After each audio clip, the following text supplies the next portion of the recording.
The teacher for our next session spent 20 years in traditional InfoSec before he made the leap head first into the blockchain world. He's the head of cyber risk and applied cryptography for SALT Blockchain Technologies, woo, and sponsor. And he's a self-proclaimed cryptography geek. He also leads the C4 Certified Blockchain Bitcoin Professional Committee, the CBP committee. He has agreed to lead that committee, and we could not be more thrilled about that. So thank you. It's my great pleasure to introduce Dirk Anderson. Thank you so much. Thank you, Pamela. All right. Good morning, everybody, or good afternoon, everybody. Yeah, it is that coveted post-lunch slot here. So, you know, if you need to nap, that's okay. I do hear that everybody is generally kinder after they've been fed, though, so that's good. We'll get started here with some introductions real quickly. Again, for those of you who came in towards the end there, if you're in the back of the room, on some of the front tables, there are packets of, little packets of envelopes and dice. You'll have more fun if you're around some of those. And so will the people around you, since it takes a couple of people to do some of these exercises. Just real quickly, just so I kind of get an idea, again, this is kind of an introductory course to cryptography, right? So just to get a quick feel for the people that are in the room here, how many of you actually work around blockchain? Okay, that's actually a good number. How many of you have advanced degrees in mathematics or are cryptographers? Oh, good. So I was going to say, those people aren't allowed to ask questions. So I am not a cryptographer, if we talk about me for a second. I am a crypto Greek. I deal in applied cryptography, specifically cryptography applied to cryptocurrency now, although traditionally more around doing things like VPNs and other security tools.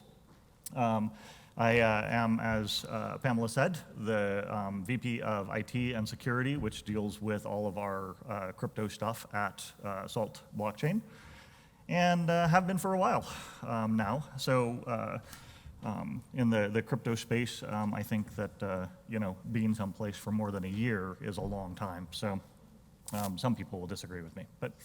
Anyways, we'll go ahead and dive into this. Again, what I just want to make clear, this is a brief history. I say that, which is kind of funny because we have a double session here. But you know, obviously, the entire history of cryptography could take up you know, entire college course times. So we will be not diving super deep into some things. We will be getting into a little tiny bit of math, but not anything that you actually have to do on paper. So with that, we'll move on. Just kind of the overview of what we're going to go through here. Well, we're going to start with kind of some ancient cryptography, and the reason for that is it just kind of gives us a framework, gives us some terminology, some definitions that we'll work with for the rest of the conversation. We'll talk after that a little bit more about the progressive history of cryptography up through the age of computers. We'll take a short break there, and then when we come back from that, we will talk about cryptography in the age of computers, and specifically getting into Bitcoin, blockchain, and the technologies that have resulted from it. We're not going to go super deep into some of the actual blockchain stuff. I figure there's plenty of that going on around here for you guys to get a heavy dose of that, but we'll make sure that when you leave here, you understand how all of this stuff applies to it. We'll have a QA, and then at the very, very end, we're going to have a super cool crypto challenge. So, in the beginning, right? It was a, warm night in ancient Greece, or maybe Rome, because what we're going to be talking about is the Caesar cipher.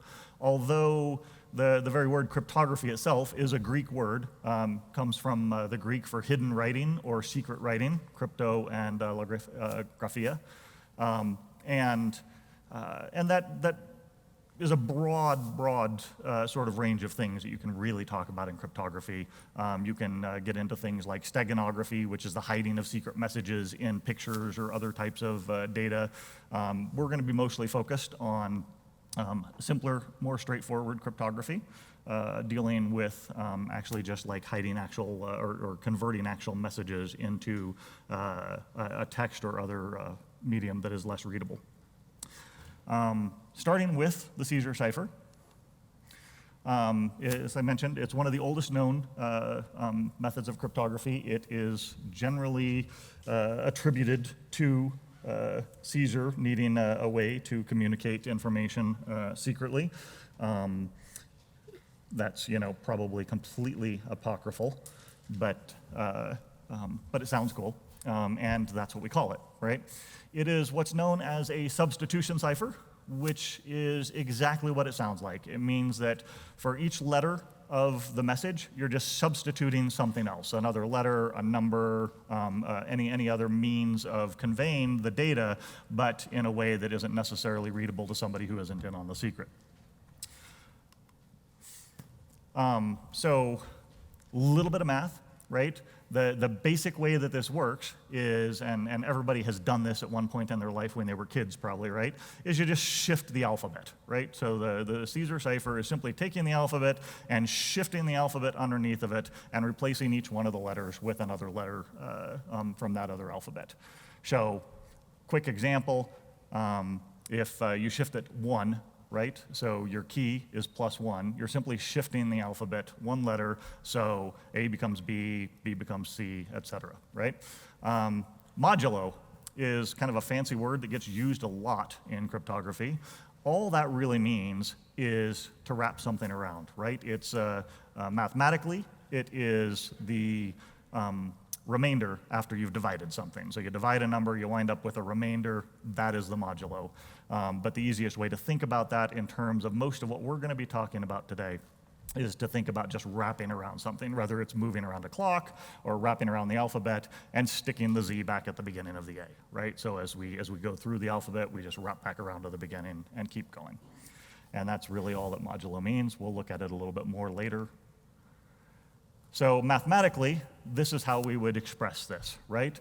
And it's fairly simple, right? You want to encrypt the message X. You simply take that, use your key, right, and wrap around so that when you get to the letter Z, you get Y, and then when you're encoding the letter A, you're just wrapped back around to Z. So pretty simple math to explain this, and again, not really critical for the understanding of this. But what we really want to get out of this, right, as we move forward, is some basic terms, right? We talked about the substitution cipher, modulo. When we talk about encryption, things that you're going to hear come up a lot, right? Plaintext, that's the message that you have that you want to encrypt. So the initial message, the secret message that you want to send to somebody else, and you don't want other people to read it. Don't tell anyone that blockchain is the future, right? That's our secret. The key is what you use to determine how you're going to encrypt that using whatever method of encryption you're going to use, right? So we're going to talk about a lot of different methods of encryption today, algorithms, and so really the algorithm is that expression, that mathematical expression or other expression of how we're going to encrypt the message. The key is the secret. Everybody can know the algorithm, right? The algorithms that we're talking about are not only going to be public, they're public and very well tested, right? The best cryptography is always cryptography that a lot of people have looked at, because if a lot of people haven't looked at it, then there is potentially flaws in it that are undiscovered. So you may have heard people say this is one of those areas where you never want to roll your own, right? You want your cryptography to be something that is well evaluated by the industry. And then the ciphertext is the output of that. So you've got your plain text, you've got your secret key, you pipe those things through your algorithm or your method of encryption, and you wind up with the ciphertext, which is the encrypted message that you can now transmit around and nobody else can read if they don't know what that key is.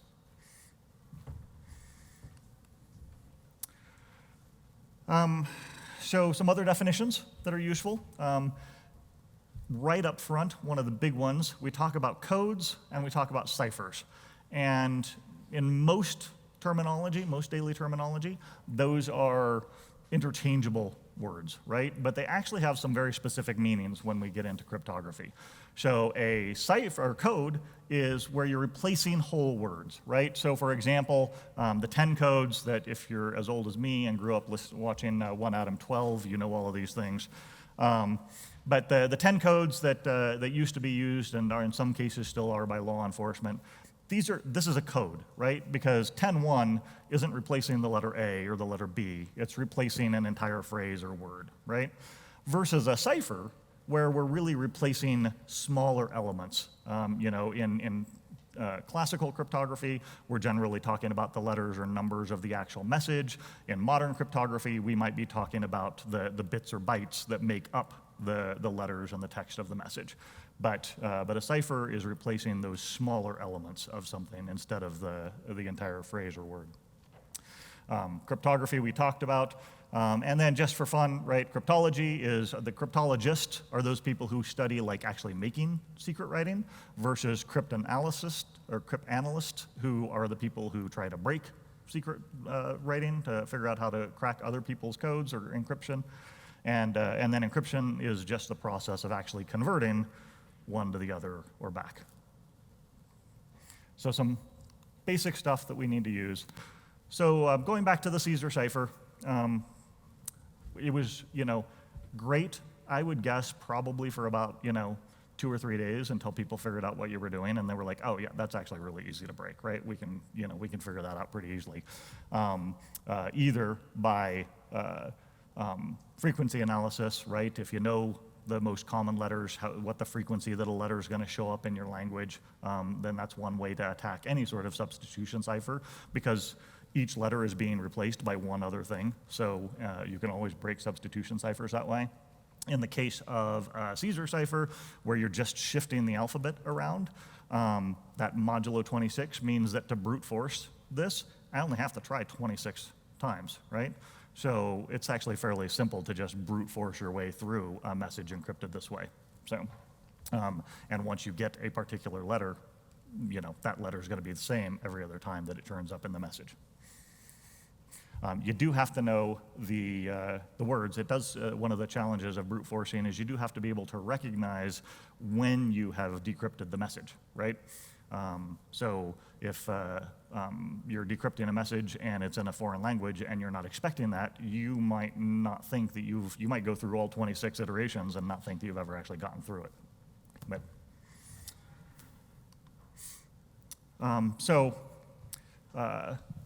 quick test here, right? So first of all, if you've got your phones, your iPads, your laptops, whatever, and you want to go to this address, www.cryptopirates.com/tools, there's a list of tools there that we'll use for some other efforts in this class as well. And I actually was going to pull that up earlier and I didn't, so. But this is a quick message here, right? So if you use the key of 10, right, then you can go ahead and try to decrypt this by just aligning the alphabet. On the tools that I gave you there is a cipher disk. A cipher disk is just, we're going to talk about in just a minute, is just a handy little tool for decrypting these, and we'll actually, I think, move on to that. I will let you guys work on this for a minute as we move forward here, because I want to talk a little bit more about, regardless of what you may have heard, size matters.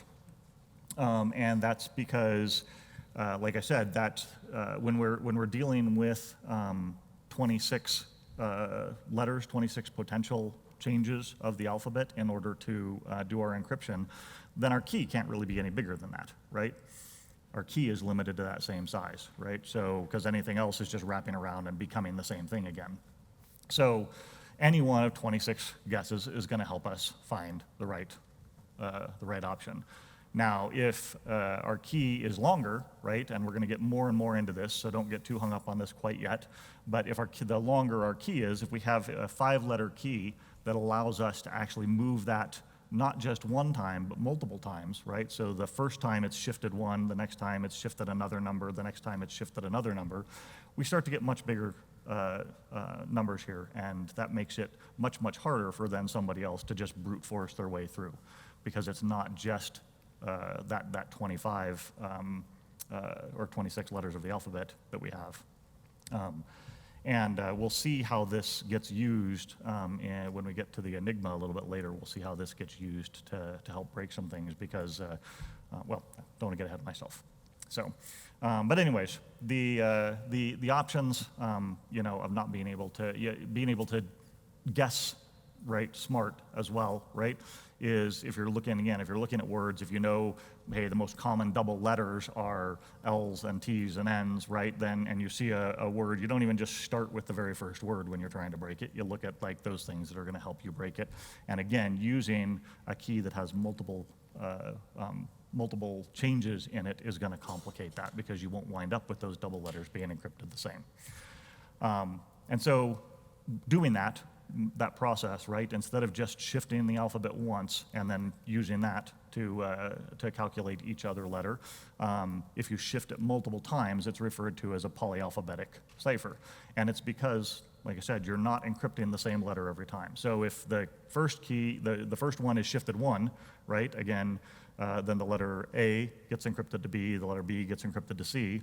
But then if the next letter is in shifted 2, right, now it's A gets encrypted to C. So even if you've got 2 A's in a row in your encrypted message, you're going to have different letters representing the letter A. So making the keys longer allows us to make this more complicated and more difficult to break.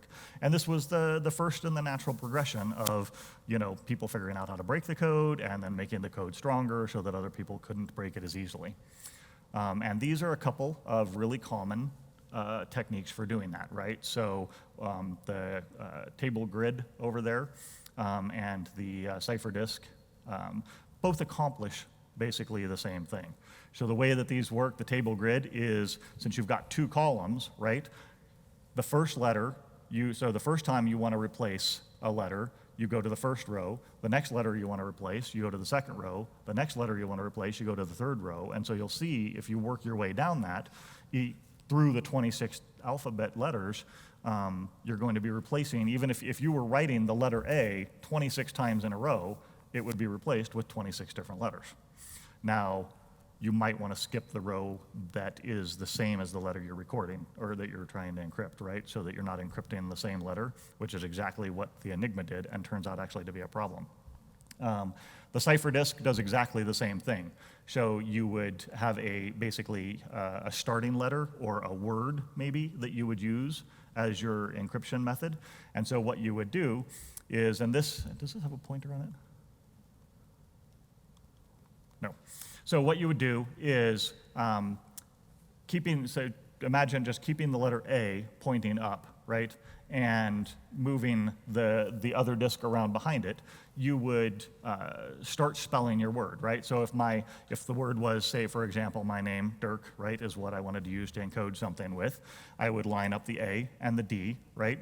And then I would look for the first letter of my message, right? So maybe the first letter of my message is J, I'm going to encrypt that with an M, right? But then for the next letter, I would shift the wheels so that the A was now lined up with the I, because that's the next letter in Dirk. And then I would encrypt the next letter of whatever I was trying to encrypt with whatever it lined up with on the disk. So again, if you go to your tools page, that tools page, there is a cipher disk there. And this is what's interesting, I think, is if you click on the cipher disk link there, you can bring up a disk. It's a little bit weird to use, but what you do is you click on the outside ring, and then you kind of move your mouse or touchpad or whatever, and it will spin that around, and you click again whenever it's lined up where you want it to be to stop it right there. So really easy to decrypt. That happens to be, anyone want to guess without even looking? Yeah, that's Dirk. Yeah. And you can just do it off of the table. The point is here that these result in exactly the same thing, right? Both of these methods they're just different ways of achieving the same result when it comes to encrypting something. The problem with these is if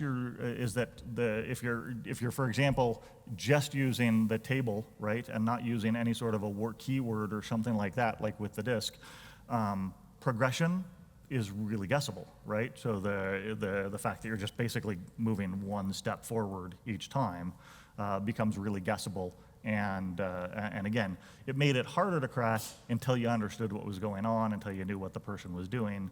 And so this, kind of like the substitution cipher, really, they were only good for encryption as long as you didn't actually even know the means, right? You didn't know that method or that algorithm. That almost had to be kept a secret, because as soon as you knew the method that was being used to encrypt the message, then breaking it becomes fairly trivial, right? So the next step forward to make that harder on people was to use one-time pads. So instead of just encrypting the message and using a progression, working your way through the alphabet or down a table or around the wheel, you would start using actual keys, a key that wasn't just a one-time sort of shift like we were talking about, but a real polyalphabetic cipher with more of a running key. So you would have your message, and then you would have your key pulled off of the table over there, right? So these are the letters coming off of the table in that order, and then that tells you when you go back to that table. So really you're using that M to L to C there, right? So what you're doing is M, if you look over there at L, right, and then find the letter M up top, you'll see that it lines up with C. So that middle row just becomes a means of determining which letter you're going to encrypt with off of a table. You're still using the same basic technology to encrypt the message, but instead of just progressing down the row, you're jumping all around over it, right, back and forth on it, in a way that, if your one-time pad is good, is very, very difficult to guess, is random, and therefore very difficult for somebody else to guess. This was very, very common, World War I, World War II period type of encryption. The challenge with one-time pads is if you got caught with one of those, it was kind of hard to explain away, right? The one-time pad pretty much only had also one use, right? One function. So one approach that people took to solving that was book codes, right? So the book code is doing exactly the same thing, but the text of a book becomes your one-time pad. So you work your way through a book, just starting with the first letter and using that as your calculation. So in this case, we've got a top secret message to Andreas, and we've got the line out of the first chapter, or the introduction of Mastering Bitcoin, and we encrypt our message with it, right? The encoder decoder, they actually put the link in there, but it's also on the link if you want to play with that, and you can actually just go and type all sorts of fun stuff in there. But this became a good, strong way of encrypting messages without exposing yourself to carrying the one-time pad around. But it has its problems too, right? So while it's less suspicious, one, you got to not only have the right book, but you got to have the exact right version of the right book, right? If you're starting to if you just are using a page number, right, instead of, say, maybe the first letter of a chapter as the beginning of your where you want people to start to encode, that page better start with the same word or the same letters as the version you use to encrypt the message. And also, books tend not to be terribly random, right? So a book, especially about a particular topic, you might find the same letters repeated regularly throughout that book, the same words repeated regularly throughout that book. And as a result, that makes it easier for people to start, again, guessing, maybe because they're going to see repetitions of encryption along the way. Books can also be used as codes, right? So another way that a book might be used, besides doing the cipher, right, the letter-by-letter replacement and just using it as a key, is literally using the words in the book, right? So messages would sometimes be encoded, and it might be the page number, the line number, and the word in that line, right? And so So you would have a message encrypted that was 110.7, right? And that'd be page 1, the 10th line down, the 7th word over. And literally in that case, it is a code. You're like actually using that word, right? That word is now what we're actually putting in there.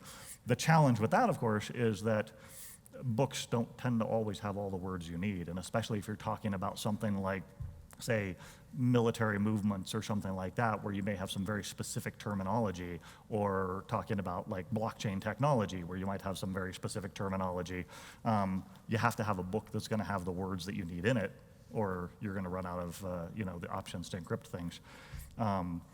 The easy answer to that, of course, is to use something like a dictionary or an encyclopedia.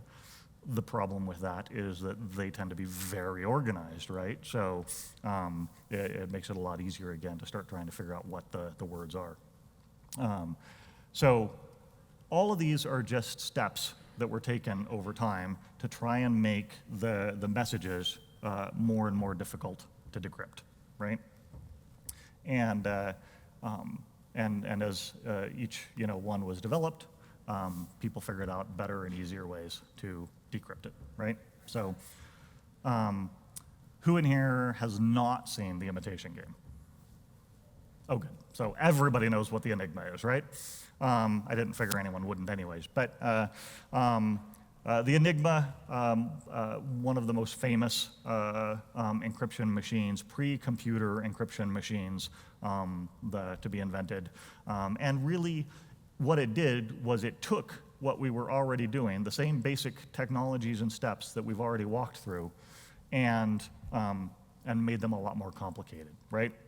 So let's walk through how an Enigma actually works, right? So you've got an Enigma encoding machine, right? At its base, there's buttons and there's lights, and you press a button on it, right? So you press a key, and one of the lights lights up, and they're both just alphabets, right? So I press the letter M, and a letter on the light board lights up, and I write down that letter. And I press the next letter, and a letter on the light board lights up, and I write down that letter, right? So it's still a manual process for going through encrypting and decrypting messages. What made it super cool and what made it super hard, and the reason people talk about it to this day, right, is that it was very, very good at encrypting messages and making them very hard to break. And the way that it did that was, so there's these rotors up at the top. There's actually a thing that you'll see in a minute called a reflector inside the box. There's these 3 rotors. Some of them actually had 4. Some of the later naval Enigma devices had 4 rotors. But there's 3 or 4 rotors. Each one of those rotors has the alphabet on it, right? And what it is, if you look at this here, you can see it's just a wiring connection through the rotor, right? And so there's the letters that you can see there on the left, that are the letter that's being represented by the disk. And the pattern of those wires connecting through to these little electric contacts on the right-hand side is different for each one of the disks, for each one of the rotors. So an M is going to map through to a Z on one rotor, but it'll map through to an L on a different rotor, right? They're just random. The patterns of that wiring is different for each one of the rotors. The rotors are actually interchangeable. They come with 5 to 7 different rotors that can be swapped out. They can be put in any order into the device. And then on top of that, you see that little ring in the middle that, does this one have numbers or letters? Basically, that's just another ring with another rotor within a rotor, another ring within it. So you could adjust the settings of your ring, of your rotor as well.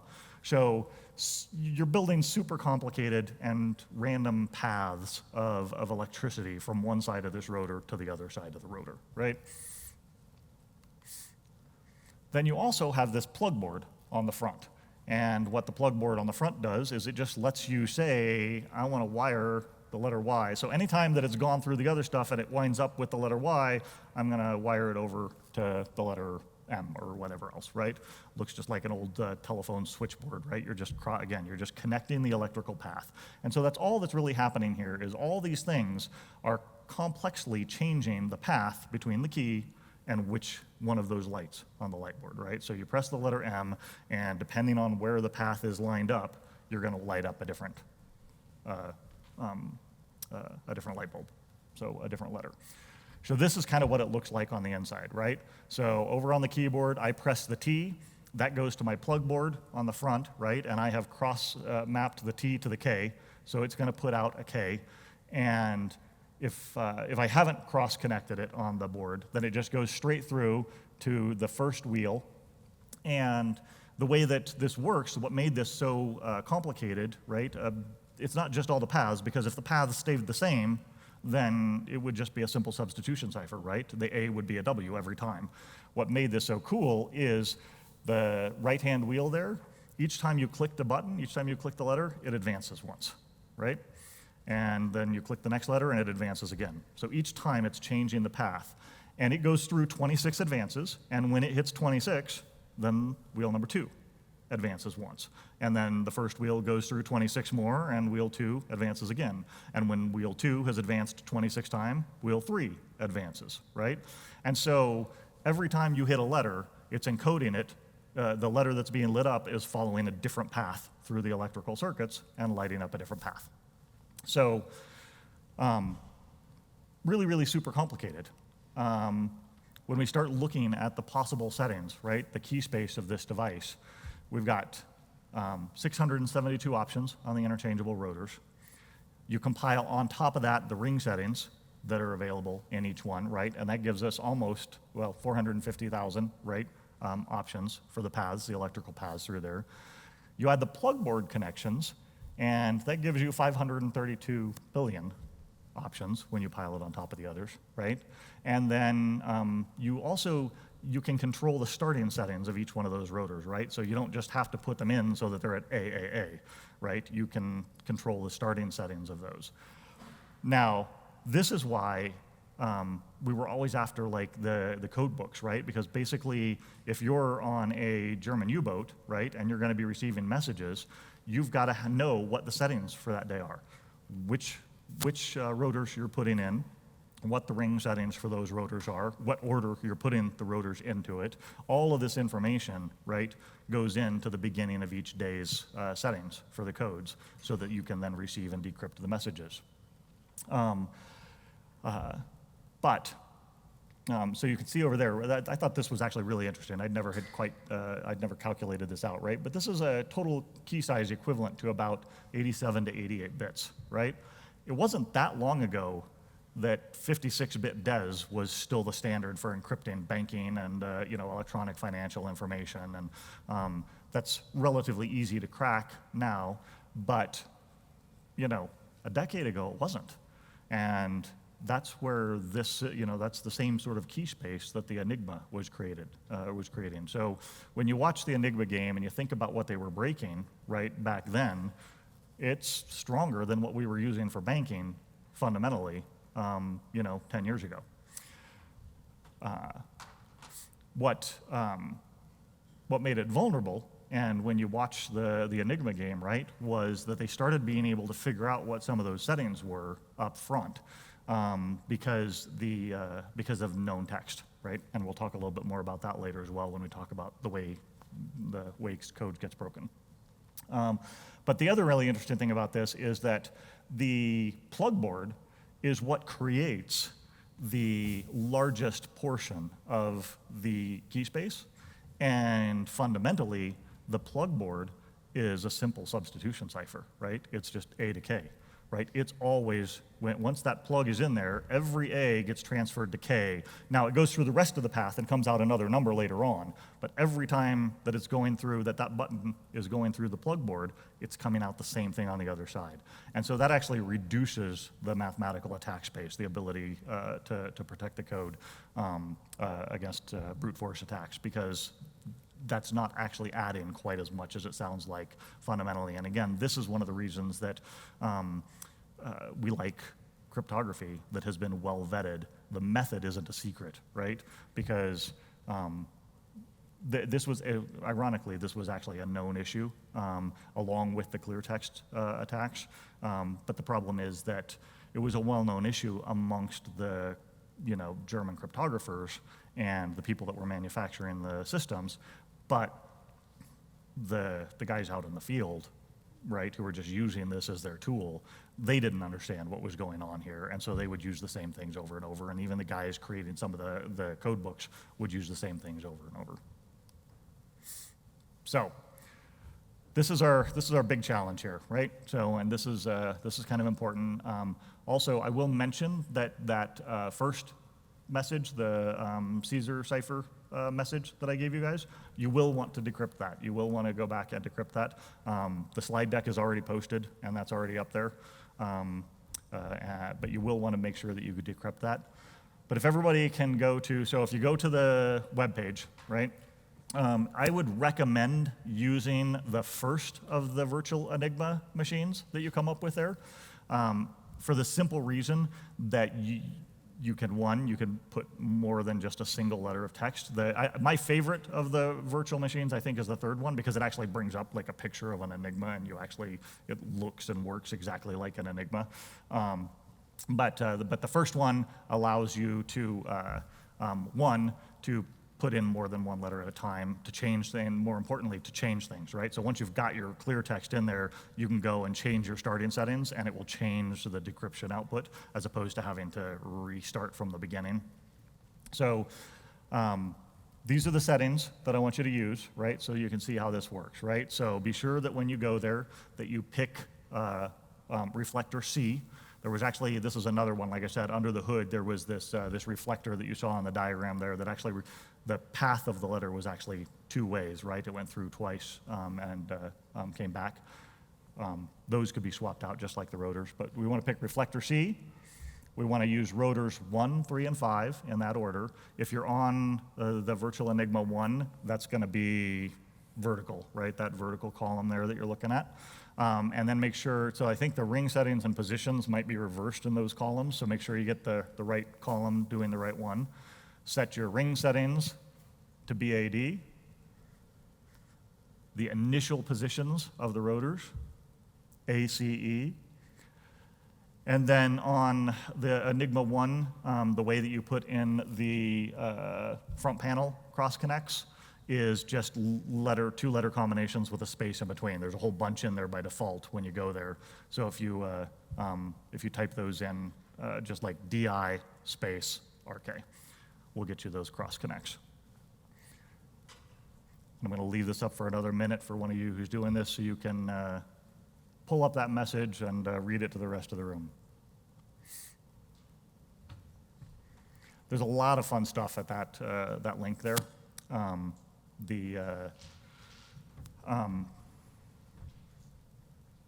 Because of the Imitation Game, but other movies and stuff as well. These are super. People love the Enigma, right? And there's all sorts of different history information out there and specific individual stories about things that happened with it. So, anybody got it yet? Uh-huh. I'm sorry? Yes, they're actually already up on Shed or Sched or on the website, or I guess it's not wherever they're loaded. They're already uploaded up there. They're on Shed. You might need to be logged in order to pull them down.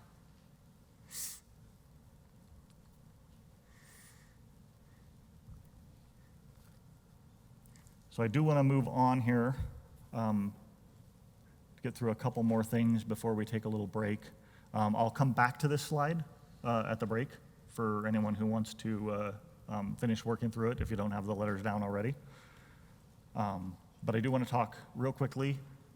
This isn't going to be a major focus here, but again, understanding that the reason that cryptography gets stronger, the reason that new methods of cryptography come out is because people figure out how to break them, right? I want to talk briefly about how codes get broken. So brute force, right? Brute force is literally what it sounds like, right? It's just like brute forcing a password or anything else, right? You're just trying, basically you're trying different keys over and over and over and over again, right? Until you come up with one that actually results in a message that all of a sudden makes sense, right? It is as I write here, a numbers and speed game. And what I mean by that is that how we look at the security of almost any encryption is how long it's going to be good for, right? So you have to take two things into account there, right? The nature of whatever your secret information is, right? Because there are some things that you might want to encode that only need to be secret for a few minutes. There are some things that you might want to encode that need to be secret for your lifetime. And there are some things you might want to encode that you don't want anyone to ever find out, right? So, so how long it's going to take to brute force the key is how we calculate the strength of the security of an encryption algorithm or an encryption method. If it's going to take 2 years to encrypt something that only really matters for the next 10 minutes, that's strong enough, right? Even though you might decrypt it in 2 years, I don't care. If it takes 10 minutes to decrypt something that is significant for the next year, that's not strong enough, right? Because you're going to decrypt it in the lifetime of the value of whatever that secret is. When we're talking about our crypto wallets and our private keys, obviously we want those to be secret for a pretty long time, right? But that's how we measure this, right? The reason we have AES today, right? AES was a competition put on by NIST to basically replace DES because DES got cracked. And it was cracked using machines built by the EFF, the Electronic Frontier Foundation, specifically to break it, right? And they were able to break it in as fast as 56 hours, normally about 3 to 4 days to break messages, depending on the message, the length of the message, that sort of thing. So the Advanced Encryption Standard, I believe. Like I said, it was a competition. There was a whole bunch of proposals for it, and some of the algorithms that didn't win, we still use. Right, Triple DES was one of the contestants for AES. The one that actually won, Rendall, was just another algorithm that was proposed. Again, when you're looking at time and how much it cost, $250K to be able to crack it, not that significant. If the data matters, right? If I'm going to get millions or billions of dollars in banking information, paying $250K to get that, that's just a cost of doing business. Frequency analysis, we talked a little bit about already. Some things about that, right? Common double letters, but it's more than just that, right? There are certain letters are more common at the beginning and the end of the words, right? Suffixes and prefixes make it really easy to guess what things are, right? If we see the same 3 letters ending, multiple words in a message, it's probably ing. Right? I mean, we can make intelligent guesses when we're trying to crack stuff. So it's not just a matter always of brute forcing, and these things can be used in conjunction with each other as well, right? We might use frequency analysis to then make smart brute forcing attempts, right? To reduce the amount of brute forcing that we need to do because we can already write off certain things or we can already make certain assumptions about the message we're going to crack. Short words. Right? One of the things we'll look at a little bit later, and you saw it actually in the Enigma, is that the words tended, when we send encrypted messages, we tend to break them into fixed length words, right? 5-letter words or 4-letter word blocks. And the whole purpose of that is just to make frequency analysis of word size invaluable, right? So people can't just look at it and go, oh, that's probably an A, right? I mean, there's only 2 single-letter words that we use frequently, right? And that's A and I. So, that becomes easy to guess those things unless you obfuscate that through the size of the words. It's much, much harder on short words, right? Because the whole point is that you're looking at the frequency that a certain letter is appearing. And if I've got a really short 3-word message, meet me at midnight, there's not a lot of repetition there, right? There's not enough repetition to necessarily get statistical analysis information off of it and apply this. So much more powerful on really long messages. And then this is the really cool one, right? And so again, when you're talking about the Enigma, if you watched Imitation Game, right? Known plaintext, right? This is where part of the message that's been encrypted is something that we know. And what they discovered and what really helped them in cracking the Enigma messages was that there were daily reports sent out to everybody across the entire Western Front of the weather. right? Everybody needed to know what the weather was going to be because they needed to know whether their tanks were going to sink into the mud or not. And so there were all these weather reports that went out, lots of common words in that, right? They would sign the messages with Heil Hitler. And again, this is one of those things that the cryptographers back at the German High Command knew and understood, but it didn't keep the people out on the front line from putting Heil Hitler at the end of their messages, right? And so we knew that that was a very, very common thing to find at the end of the message, and so we could test that, look at that, see if we could decipher that using a combination of settings on the Enigma, and if we could, boom, we had the settings and we could decrypt everything else. And that's exactly what the bombs that Alan Turing designed would work through, is it would use that much narrowed brute force space and plow through that. WEP, wired equivalent privacy. This was the first encryption method for Wi-Fi that was used for quite a while, and was discovered to have some pretty significant flaws in it. As an information security guy, I spent a lot of time sitting outside offices with my Wi-Fi fired up and my little Pringles can antenna pointed at their building, and just waiting to collect enough packets to be able to break their WEP. Because there was what was called an initialization vector that was just part of the initial kind of handshake between my laptop and the Wi-Fi router, or somebody else's laptop and the Wi-Fi router. It's clear text being broadcast back and forth across the airwaves, and that initialization vector also got reused as part of the key, right? So if I sat there, and the early implementations of WEP literally just subtracted one and went backwards. So once you had the first initialization vector, you could just know the next one. You didn't have to re-break the next one. You just subtracted one and went backwards. So it became easy to crack WEP, and that's why we now have WPA, right, for protecting all of our wireless. So those are just examples of known plaintext attacks. So I'd like to take a short break at this point, give everybody a chance to go, get a glass of water, whatever they need. If we can just do 5 minutes, though, and be back, we'll get started again. And I will put this back up there for those of you who would like to decrypt that. Again, I say this, and I'll just, I'll go ahead and incentivize you a little bit. But at the very end, we have what I'm calling the crypto challenge, and it's decrypting a message that is worth a $50 Bitcoin wallet. So there's a paper wallet with $50. Well, it was $50 when I bought it this morning. I haven't been monitoring Bitcoin, but I did notice it had gone down a little bit. So let's call that a $43 Bitcoin wallet. And there's a couple of things. Like I said, that first message, you're going to want to be able to do this, and you're going to want to know what the messages say.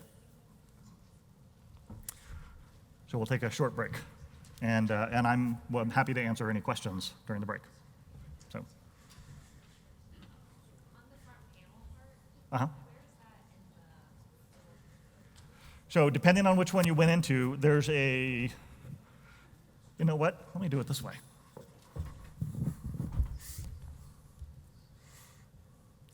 There's a browser right here.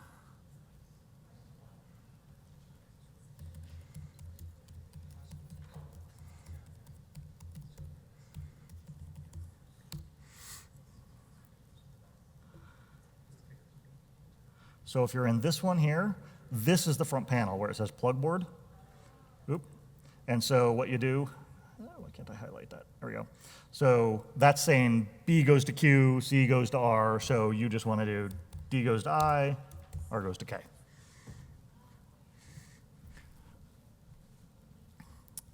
Like I said, my personal favorite one, so I like that one because you can cut and paste entire blocks of text into it. It decrypts the entire block of text, and also you can go and change, like I said, change the starting settings and apply them, and it will re-encrypt or decrypt the second block of text, which is kind of cool.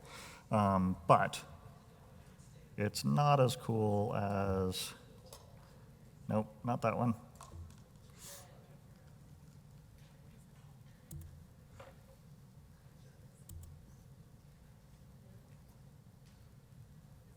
Yeah, this is the cool one. Why can't I scroll? Oh, there we go.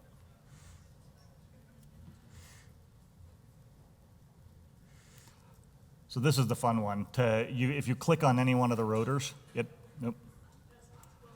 brings up the settings for the rotor, so you can do the same thing. You can set up all the configuration stuff in here, pick the right reflector, set the rotors, the ring settings, all of that, apply those settings, and then to cross-connect things, you just click on them, and it connects different ones with colors.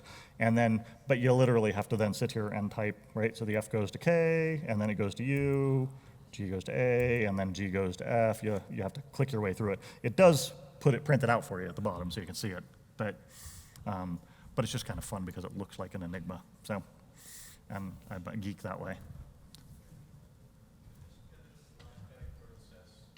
Oh, yes, sorry.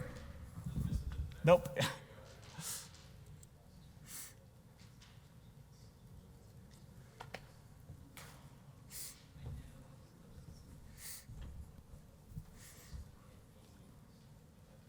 Any other questions while we're waiting?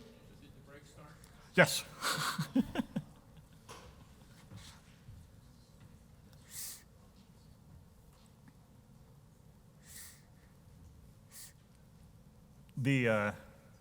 The plain text I mentioned up there, forced messages, I think I didn't really talk about in the plain text attacks.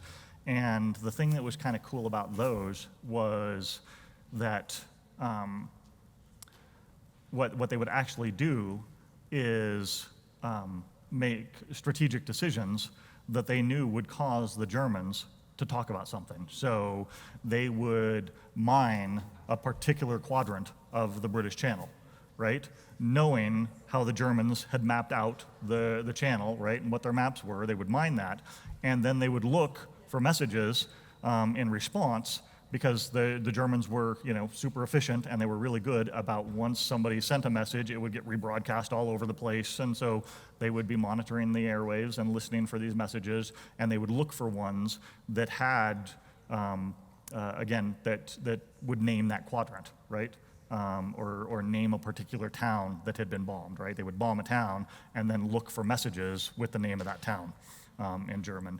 So they would try to actually force information going into those. Same thing just with counterintelligence, right? They would capture spies, turn them, make them send messages back, and again, they'd send the message back, it would get rebroadcast all over the place using the Enigma, right? It'd get re-encoded. They'd take the English message, word for word, encode it using the Enigma, and then broadcast it, and they'd intercept those.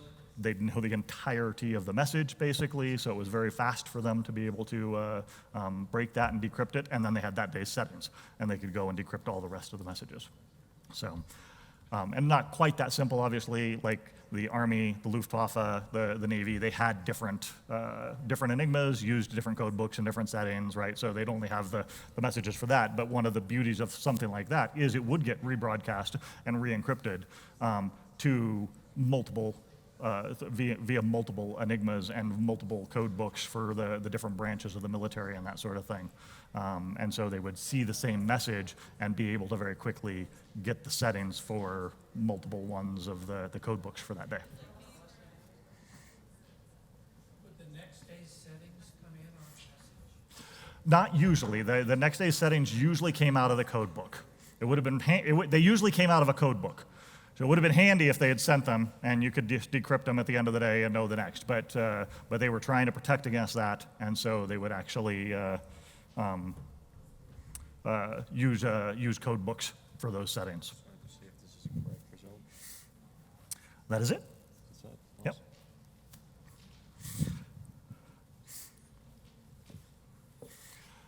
You'll notice if you decrypt that message that there is an extra letter at the end. I kind of mentioned that earlier. So the last letter there is what's known as a null. It's a letter that means absolutely nothing, and it's tacked onto the end for the sole purpose of making sure that you have 5-letter blocks, right? Again, just to obfuscate the message. So you want to break it up into even 5-letter blocks. You don't want the last word to only have 4 letters. So you just throw an extra letter on the end. Doesn't mean anything.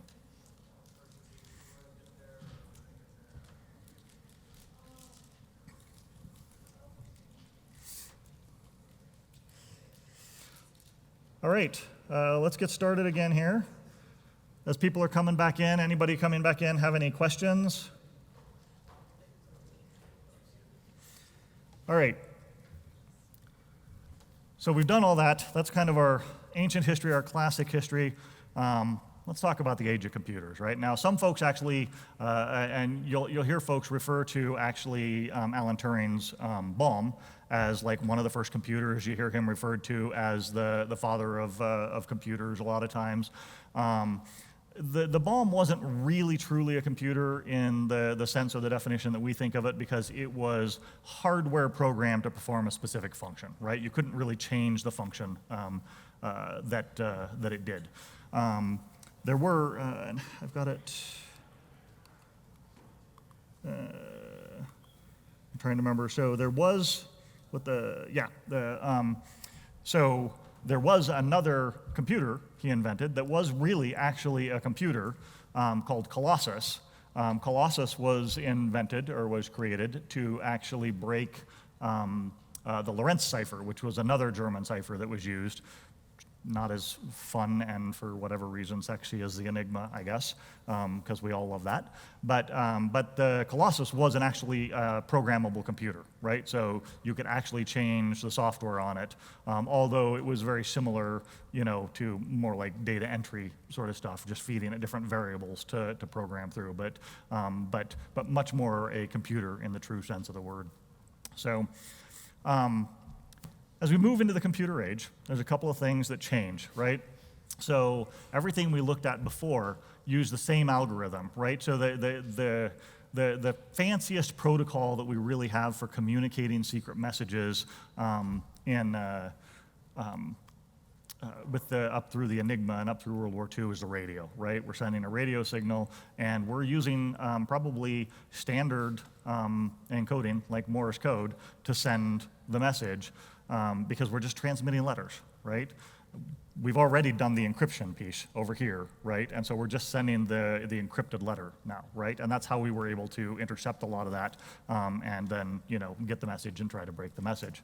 So did I already ask this? I think I had it on a slide up there, right? But Morse code or cipher? Anyone? 50-50, but you're replacing the individual letters with Morse code, right? So even though we call it Morse code, it's really a cipher, right? You're using the dots and the dashes, but you're replacing individual letters for transmission. So generally, actually considered a cipher. But as we move into the computer age, we kind of split the world of having the stored message and having the transmitted message, right? We actually start to develop different protocols for communicating the data. All of the data, regardless of what it is ones and zeros, right? And so we start developing these different protocols for handling that, and it starts to make sense to actually deal with the encryption to protect data within the protocol instead of just encrypting a static message, sending that and decrypting a static message. But at the same time, we still have stored data that we want to protect as well. Data also becomes a much broader term. We're not just dealing with alphabets anymore, right? We're dealing with images, we're dealing with music, we're dealing with videos, we're dealing with all sorts of other data than just alphabetic information for messages. And so we wind up with this kind of split need to both secure the data at rest and secure it in transmission. On top of which, because transmission becomes so prevalent and becomes such a part of our world, the communications, and we start actually doing business and stuff from across the internet and through electronic communications, non-repudiation becomes a thing, which just means the ability, I don't have the ability to deny that I sent that message, right? You know that it came from me for a fact, and I don't have the ability to say, no, I didn't send that, right? So this becomes a really big thing when you start dealing with things like banking, right? If I log into my bank account and say to send this much money to over here, right? They want to know, because I provided a username and password or whatever, that was actually me that made that, and that I'm not going to then turn around and say, oh no, I didn't really pay that guy, right? So this becomes something that matters to us. And so these are what encryption in the computer age has to address. So public key cryptography, right? This is how we solve this answer. This is the, traditionally when we looked at the messages that we were looking at, right? So first of all, anybody know their names? Bob and Alice. We've met them before, right? But we don't have gender roles here. So, and who's missing from the picture? Eve, yep. So we hate Eve. Eve's always trying to listen in on everybody's messages. So the way that we would do this traditionally, right, in the old-fashioned, everything we've looked at before becomes what's known as symmetric key cryptography, meaning that the person who sends the message and the person who receives the message have the same key. That book, that one-time pad, whatever it is, right, they both have to have the same key to encrypt and decrypt the information. You have a secret key and a secret key. Alice sends him, encrypts the message with the secret key, sends it. Eve gets it but can't read it. And Bob eventually receives it and decrypts it with the same secret key. The beauty of public key cryptography was that it solved the problem of, well, if we have a way to share the secret key that Eve can't get to, why don't we just send our messages that way, right?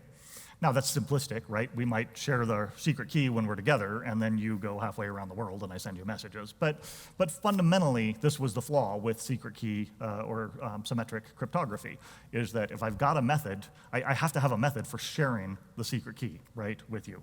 There has to be some means for doing that. And if I need to change up the key because we think it's been compromised, how do I do that, right? If you're already halfway around the world and you're not, I can't just hand it to you again, how do I get that to you? So public key cryptography solves this problem for us using math, which is, I hated math when I was in high school, just for the record.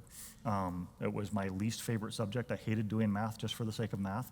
And then someone introduced me to cryptography, and then I went to college for math. But what happens is you've got a public key and a private key, which are two numbers that are mathematically related to each other in such a way that I can encrypt the message with one of them, and the only thing that can decrypt it is the other one. You can't even decrypt it with the same key in most cases, right? The public, if I encrypt it with somebody's public key, it can't be decrypted with their public key, right? Because their public key is what they share with the whole world. So Bob takes their public key, publishes it to the internet. Everybody can see it. I want to send Bob that message now. Alice wants to send Bob that message. I encrypt that with the public key. The only way to decrypt it is with the private key that Bob still has. So there's a mathematical algorithm in there that allows me to do this, right? And we're going to dive into what that is. So there's another really cool thing that you can do once this was discovered that addresses that whole non-repudiation thing, which is I can sign a message, right? So if I write a message and then instead of encrypting it with somebody else's public key, I encrypt it with my private key, everybody on the world can decrypt it with my public key, and they know it had to have come from me because it had to be encrypted with my private key, right? So this not only solves the problem of how do I transmit the keys safely in order to be able to send a secret message to somebody, but it also solves the problem of how do I prove that I'm actually the one sending this information. So we're going to dive into that just a little bit more here, right? The way this happens is using what are called trapdoor functions. A trapdoor function is a mathematical function that is very easy to do one way and very, very, very hard to do the other way. And by very, very, very hard, what I mean is going back to when we were talking about how we determine the security of any cryptographic algorithm. How long is it going to take me to reverse that calculation, right? These tend to use things like very, very large prime numbers and logarithm problems, right? When we talk about elliptic curve cryptography, we're going to be talking about logarithmic math. Don't worry, we're not actually going to talk about logarithmic math. That's just what it's about. But for example, if I give you this number here, right, I can tell you that's the product of two prime numbers. But can you tell me which two prime numbers? Now, that's not a very big number, right? And so with one of your computers, you could probably brute force that fairly easily. Those are the actual numbers that it's a multiplication of. But we're dealing generally in cryptography with numbers, prime numbers, that are tens of thousands of digits long, right? And when you multiply two tens of thousands of digits long prime numbers, or even just numbers, factoring back out what those original two numbers were becomes very, very complex and very difficult. And it's always just a matter of brute force, right? There's no really clever way that anybody has discovered yet, anyways, to be able to go back and do that. So, so it's just a matter of trying numbers, trying numbers, trying numbers, trying numbers. And so this is how we do all of this, right? This is the basic concepts behind the math that do all of the encryption today. It gets applied a couple different ways that we'll look at. The first one here I want to look at is the key exchange process. So this is loosely based on what's known as the Diffie-Hellman key exchange, which is what's used by RSA, which is still one of the most common algorithms that is out there for public key exchange. And the way that it basically works, right? We've got Alice, we've got Bob. So we have some known information, right? The public information. This is information from the algorithm. The G is the generator. It's a starting point, right? It's a number. It's just a number. It's a starting point that we use to calculate all the rest of the stuff we're going to do. Everybody can know that, right? N is in this case, it's the modulo that we're going to look at, right? So remember we talked about modulo when we started, right? Which is really just means the definition of a remainder, and that'll become apparent how that gets used in just a second here. So Alice and Bob both pick a private key, right? It's just a number, right? So Alice has A, Bob has B. Very clever, I know. And what they do is Alice raises that known number G to the power of her private key. Bob raises that same known number G to the power of his private key, right? And then they send those back and forth across the internet. Now, Eve can see those. Eve can see those numbers, right? But if if G is 3 and Bob's key is 2, right? All that she sees is 9 going across. She doesn't know, she knows that it was 3, and if we're only dealing with single-digit numbers, she can figure that out. But we'll assume we're dealing with those tens of thousands of digit-long numbers, right? And she sees this number going across, and there's no way to factor back to that. So they can send those across the internet. Those can be intercepted, that's fine, because then what they do to continue on is they then raise each other's calculation to their secret key, right? So if you remember anything from high school algebra, what you get is G to the B to the A is the exact same thing as G to the A to the B, right? Because you just multiply the A times the B and raise your number to that power. What Eve can get is G to the A times G to the B, which is an addition of those two numbers, right? Those two, the two. What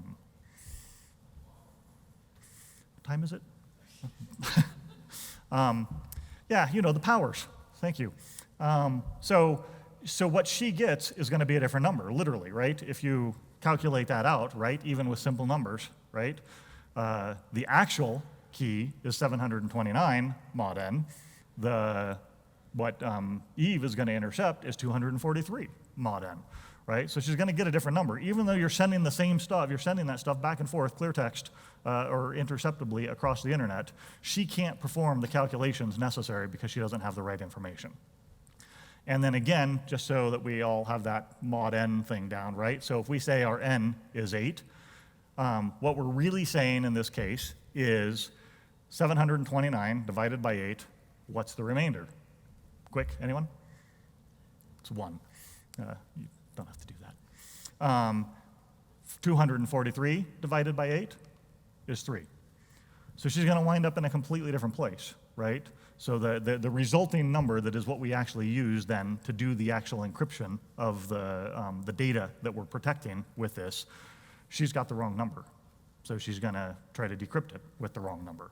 Now again, we're dealing with n that is tens of thousands of digits long, right? So you're going around this many, many, many, many times around this wheel before you wind up at a very, very, very large number. That is what actually gets used to encrypt the information. So on your tables, you all have little packets of cards. This little game works, or envelopes, not cards. This little game works really well if there happens to be 3 of you kind of sitting together. If not, you have to pretend to be an extra person or work with the people behind you or something. If you open that up and you each take one envelope, right? One of you is going to be, whoever's in the middle is going to be Eve / the internet. So go ahead and take out your 2 little colored pieces of, you can all take out your, empty them out, right? Each envelope should have 2 colored, 2 of the same colored pieces of plastic in it.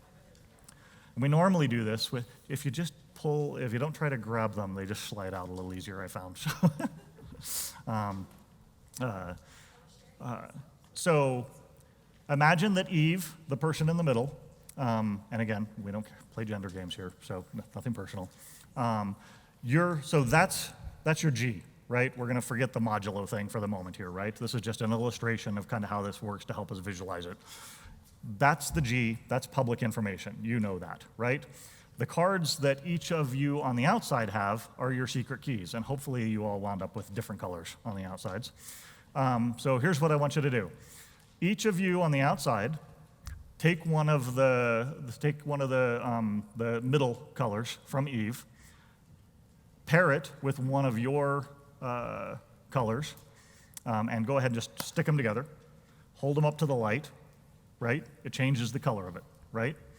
Now, if you're on the outside, hand yours across to the person on the other side. Nope, hand your paired piece, right? Because what you've just done is made G of B or G of A. So you pass those across.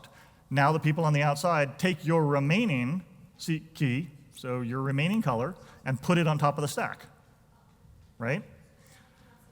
You now both have exactly the same thing, right? You've got three colors piled together that are exactly the same, right? Now each of you take one of your key colors back off, take that key that you just put back on there back off, so that you're back to the middle color with one of each of the outside colors. Hand both of those packets to Eve in the middle. What Eve can do is put them all together, right? That's a different color, right? You're winding up with something different because you can't separate the 2 of them out, right? So you wind up with all 4 of the colors stacked together instead of the combination of 3 colors stacked together that both of the outside people wound up with. And that's exactly what's happening here mathematically, and I feel like I confused some of you because... So again, the people on the outside, they have their secret key color, they overlap it with the known color in the middle, swap them, and then add their color to it again. So on the outside ends, you both wind up with, say, blue, red, yellow, blue, red, yellow. But if Eve intercepts them, she gets blue and red and yellow and red and winds up with blue, yellow, yellow, red, right? So a different combination.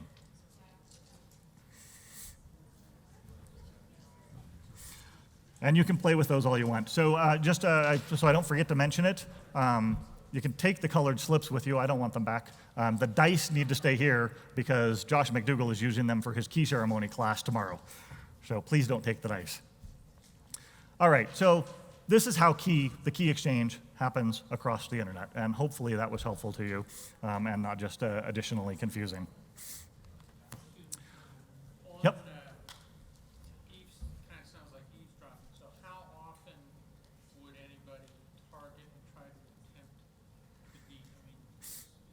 Constantly. So yeah. People are just randomly trying to bust things up just to see what's there? Absolutely. And people are not randomly, but specifically trying to bust things up to find credit card numbers and bank account numbers and crypto wallets, and they're looking for all these specific things. They're all primes. Yep. Trying to find out whatever's Yep.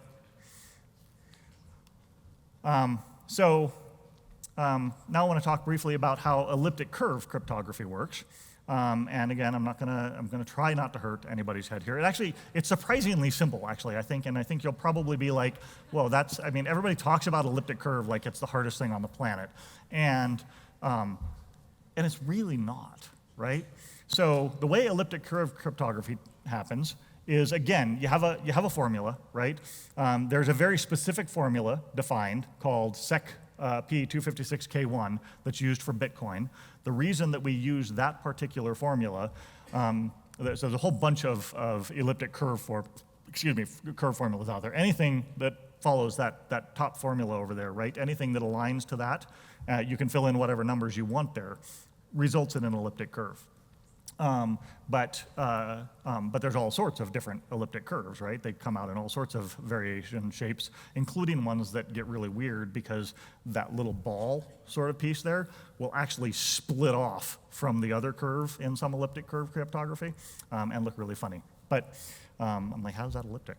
But so there's a standard formula. But there's lots of formulas. NIST has a whole list of formulas. The reason that we use this particular formula for Bitcoin is because it's actually an open source formula for a curve. And we know the variables in it are predictable.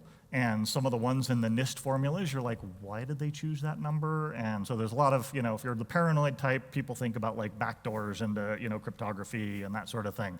And so that's why we use this particular formula. But again, it's a known formula, right, is the point of all that. It's this known formula. It's the y2 equals x3 plus 7, right?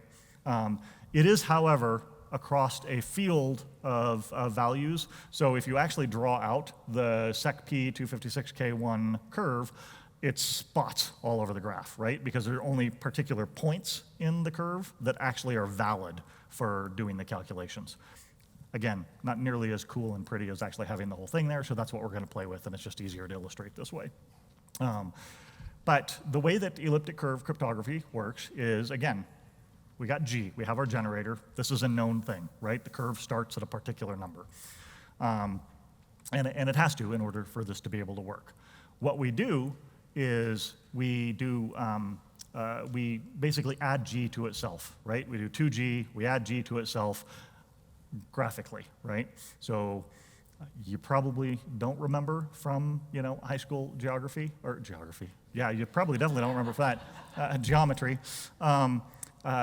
But there's this thing called dot addition that is how you add things on a curve. And when you're adding a number to itself, the way you do that is you draw a tangent line through it. And in the case of elliptic curve cryptography, what matters to you is where the other point, it will always cross the curve at one other point, right? That's what matters to you. And so that gives us that. And then we do what's called reflection, which just means we reflect to the other side of the x-axis, down there, and that gives us 2G, right? That's the dot addition of G. Now we have 2 points. To do 3G, we draw a line between the two, reflect it back across the x-axis, and that gives us 3G. We do it again, draw a line between the two, look where it crosses the line, reflect it back across the x-axis, that gives us 4G. That's elliptic curve cryptography right there. The thing that matters here, the thing that is your secret key, how many times you do that, right? At some point, you're going to wind up at a spot on the graph, and it's going to give you an X and a Y value that are basically your public key and your private key. You can't calculate backwards without knowing what that number is to figure out where you started, right? There's no way to calculate how you got there. So that's the simple explanation of elliptic curve cryptography. You're just doing this a fixed number of times and winding up at a spot that has an x value, x coordinate, and a y coordinate that you then use as the values for doing the rest of your cryptography. Instead of going around and around a circle some number of times that you can't back out of, you're going back and forth across the elliptic curve. So you ask yourself why? Or maybe you don't, but I do, right? So why is this better than just doing the other thing? And this is the answer. So we were talking about key length earlier. Turns out that it's not just size, right? What we really care about is that security strength, right? How strong is the security? So one of the reasons that symmetric key, well, I'll get back to this in just a second, right? But you'll see here, symmetric key length of 80 bits, right? Going back to, say, the Enigma, right?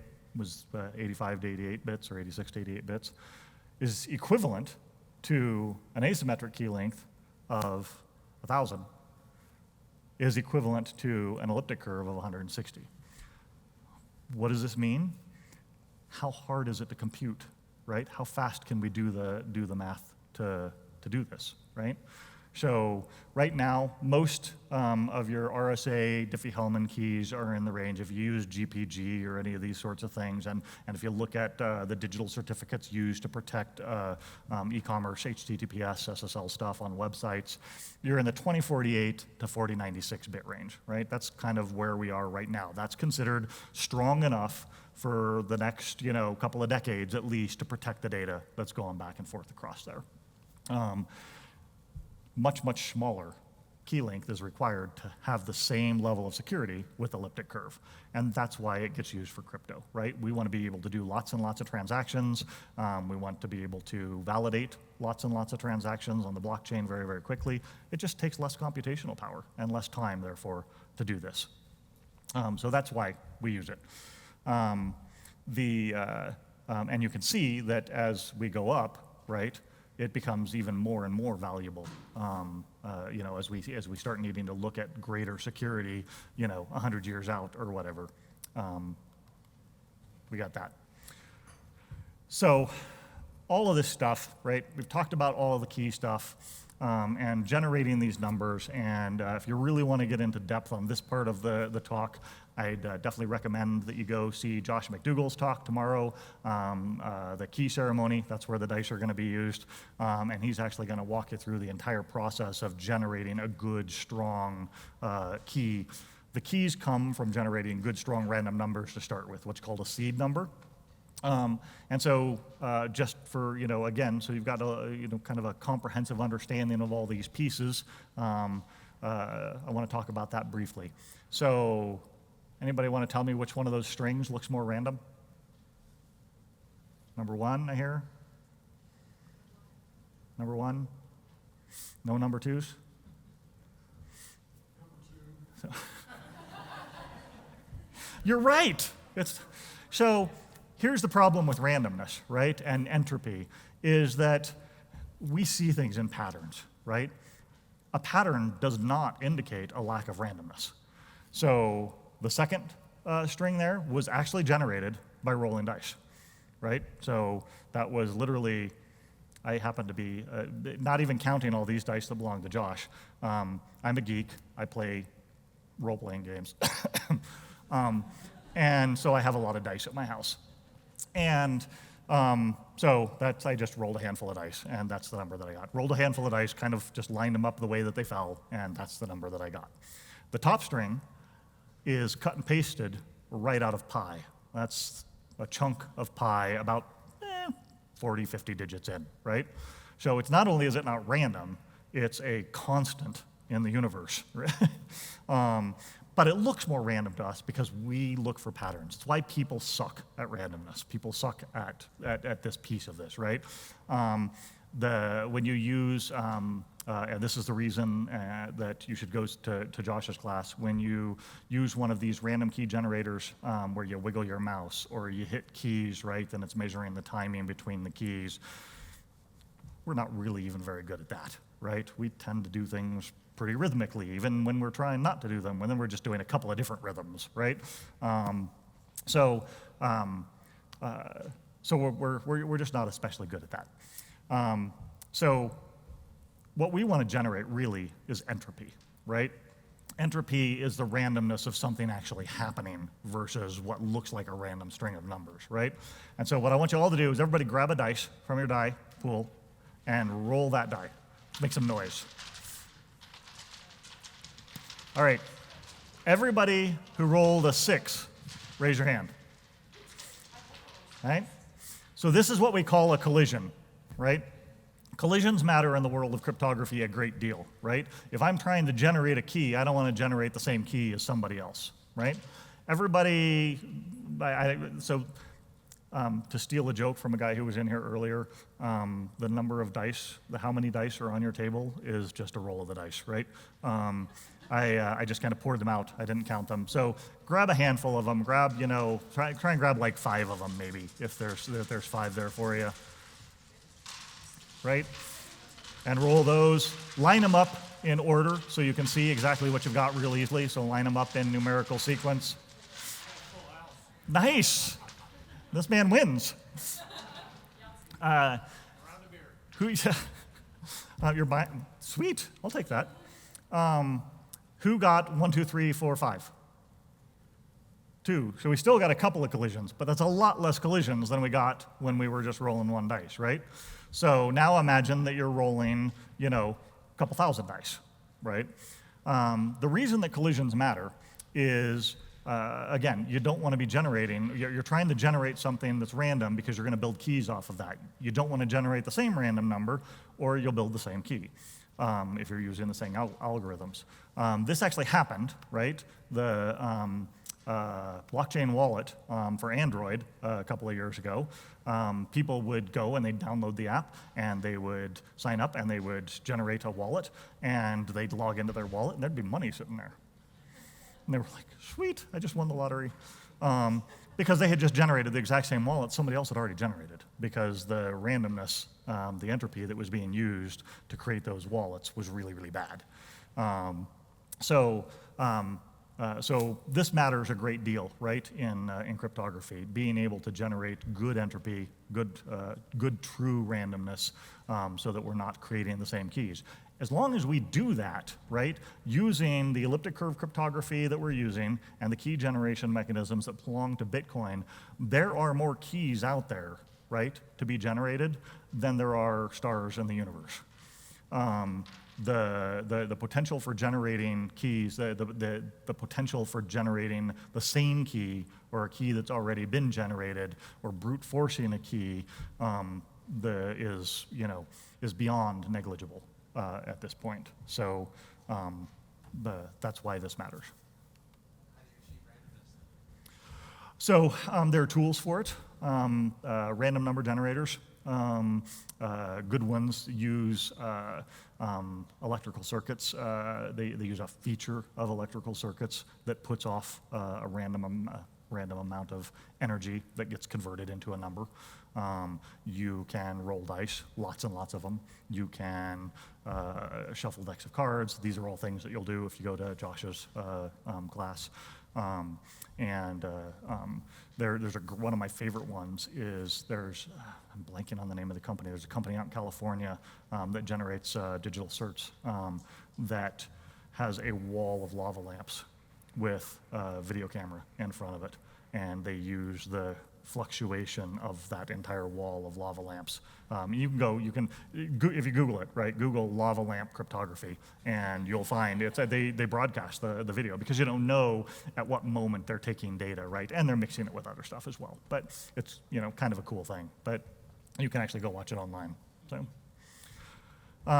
So we kind of talked about symmetric cryptography, right? That's all that classical stuff where you got the same key on both sides. We've talked about public key cryptography where you can exchange, a part of your key that's mathematically linked in one of those ways to the other one, so that you can decrypt and sign information.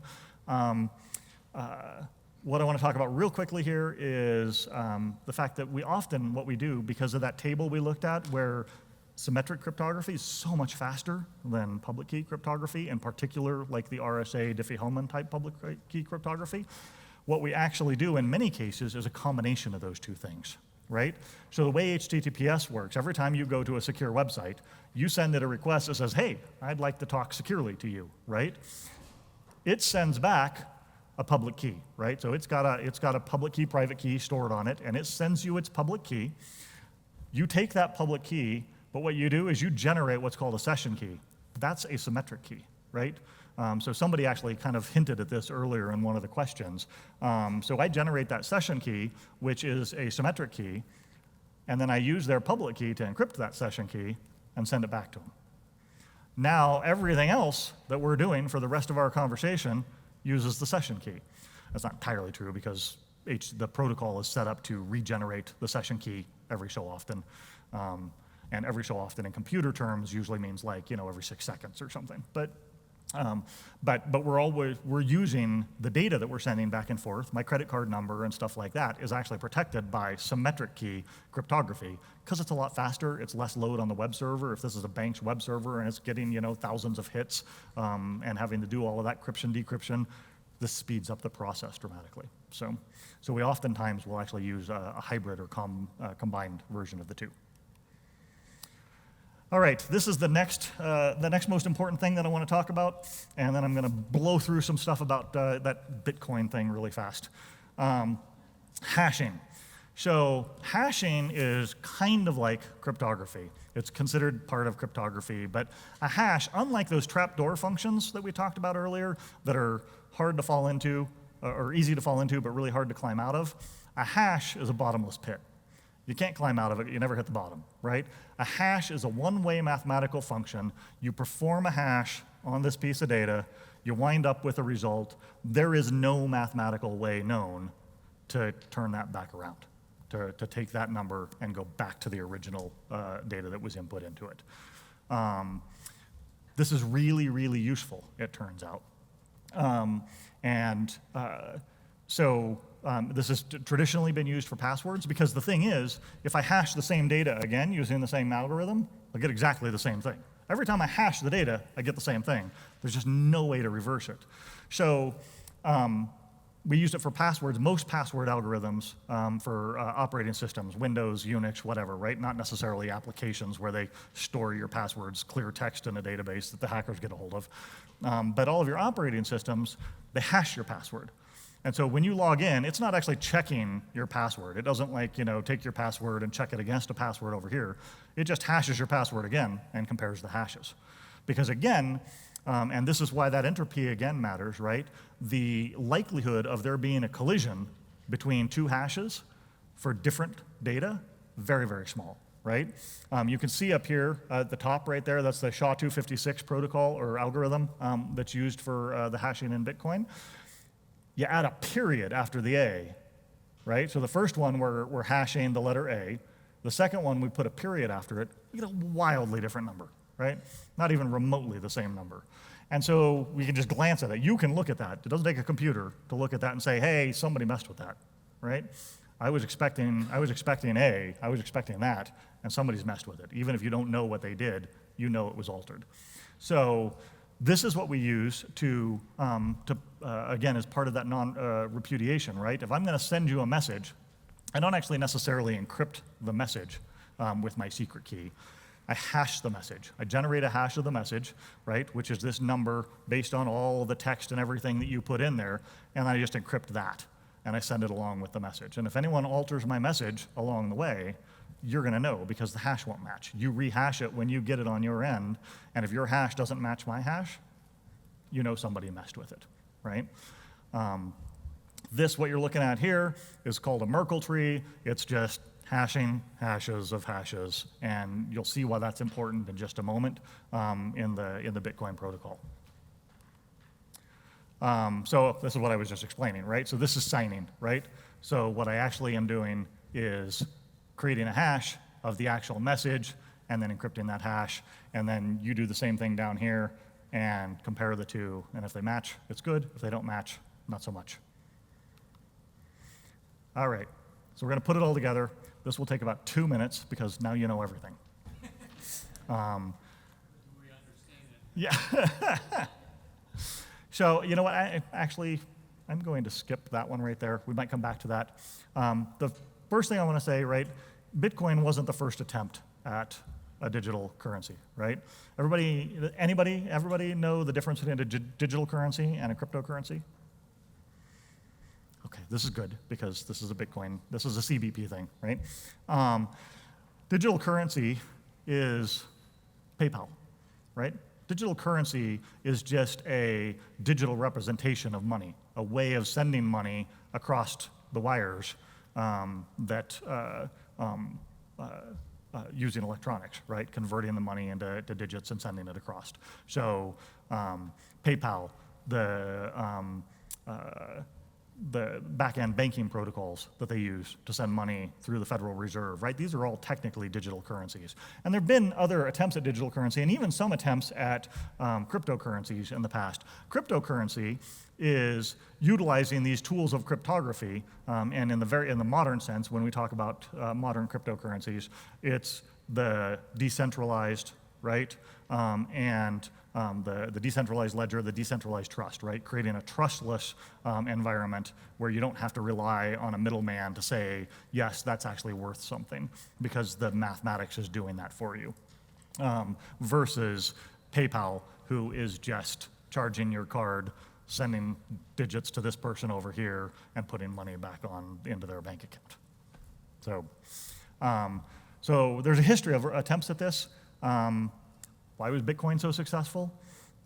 Maybe the way it did it, right? The fact that it met all of those things, right? The decentralization of the ledger, the trustlessness, the game theory that goes into it to ensure that it's actually more profitable for people to try and do it right than to try and game the system, to try and steal the money out of the system along the way.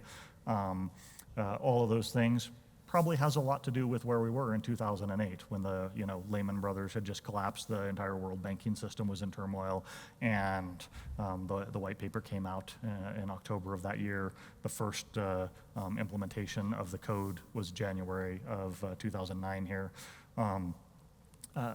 May just have been timing. But the thing about the Bitcoin solution was that it wasn't, there's nothing in it that was new, right? The actual mathematics, everything involved in it, every one of the pieces of the protocols existed. We just went through them all, right? And the SHA-256 hashing, the elliptic curve cryptography, all of those things already existed. And they were being used for a lot less cool things, like just protecting HTTPS transmissions to websites. That's kind of cool, I guess, but not as cool as cryptocurrencies. But they all existed, right? And this is how it works, right? So I want to send somebody money. This is the quick summary. There's lots of other classes here that go into great detail around this, but now you understand the pieces. So this is the way it works. I want to send somebody money. The left-hand thing over there is kind of a representation of money being sent from one person to another person to another person, right? So what do? I want to send something to you, right? I want to send some money to you. I create a transaction, right? Which is just literally, it's just a file that says, hey, send, $10 or 10 Bitcoin to Joe. Joe's my Joe. He's who I stole the joke from. This is the man right here, attribution, right? I want to send 10 Bitcoin to Joe. I write a transaction that says, hey, move 10 Bitcoin from this address, which is my address, to this address, which is Joe's address. That's all a blockchain transaction is at its heart, right? There's some other fancy stuff that goes on in there for various reasons, but that's the fundamental thing, right? Then I hash that transaction and I sign it with my private key. I send that transaction to the blockchain, and anybody can verify that transaction using the public key to check my hash, to check the signature, right? They can go back and they can say, yep, that hash matches, right? So I do that, and now Joe has the money. And Joe wants to send the money on to Mark, and he just does the same thing, right? And we just move the money from place to place by hashing it and signing the hash, right? So that we know that the hash came from the person who sent it, and the hash verifies that the data that's being sent is true and accurate. That's all it is. We start building blocks of those, right? We start stacking those transactions into block in order to maintain the blockchain so that we have a history of those transactions, right? So we have an ongoing record of the transactions, and all we're doing is hashing stuff again, right? So from the Genesis block on, right, we have that first block. The next block that we pile onto the blockchain hashes data from the first block. And then the next block hashes data from the block before it, and the next block hashes data from the block before it, and that means we can't go back and change anything, right? Those older blocks, if you try to change one of those, the hashes won't match, right, going down the line of the blockchain. And that's how blockchain works fundamentally, right, it's just data being stored and hashes of that data being propagated forward so that nobody can go back and alter the information.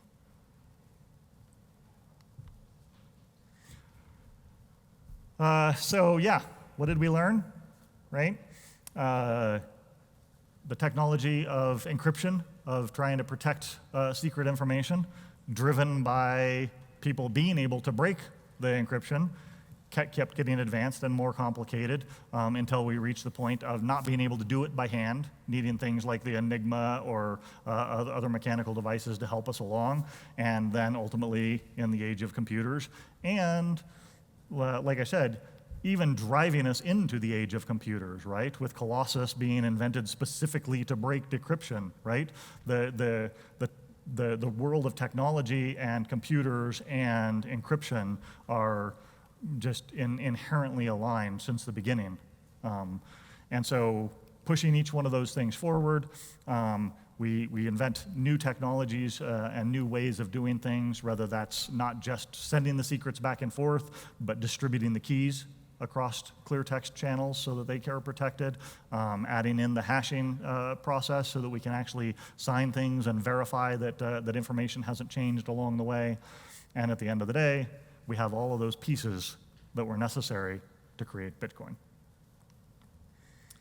What does the future hold? Not looking into a crystal ball here. This is just all stuff that people talk about, right? Quantum computing, you've probably heard about. As we talked about earlier, right? How we measure secrets is how long it's going to take us to break them. The threat of quantum computing is that it might be able to solve out those logarithm problems I was talking about. It might be able to factor out those prime numbers. It might be able to do that very, very quickly, right? And so that could create a situation where the traditional ways that we've been doing encryption are no longer valid. Now, the beauty of this is this isn't something that happens overnight, right? I mean, we've got quantum computing right now, today, on a very small scale, right? We can do very, very, very, very, very tiny bits of data. We can do quantum computational calculations with. As that grows, we can turn around and use that to develop new algorithms for this as well, on top of which there are some things like lattice cryptosystems that's down there at the bottom. Lattice cryptosystems, instead of using a elliptic curve, uses a three-dimensional array of dots to generate the encryption. And at least at this point, it's thought that it's fundamentally not vulnerable to faster computation. So it could be a solution to that. There's other things people are working on and will continue to be working on. There's actually a competition going on right now to develop these types of encryption algorithms. Faster networks and micropayments, one of the challenges, of course, is doing all of this mathematical computation, doing it across the entire world for many, many, many transactions all at the same time. We all know that Bitcoin takes 10 minutes to confirm a block, and maybe we don't care about confirming a block for $5 cup of coffee, but maybe for, $30 meal, we want to get some level of confirmation. And so looking at like the Lightning Network and micropayments, off-chain validation of stuff gets us to the point where we can do things where we can actually have those quick turnaround transactions where you can just walk in and tap your phone and buy your coffee and walk away instead of having to wait, for validation of the transaction. Multi-party computation is a really cool thing that they're dealing with, where you don't even actually to sign a transaction, you don't actually use the key to sign the transaction. You use a mathematical algorithm that kind of rebuilds the transaction, has the key information in it, but doesn't actually have the actual key in it, so it might create some additional levels of security. Homomorphic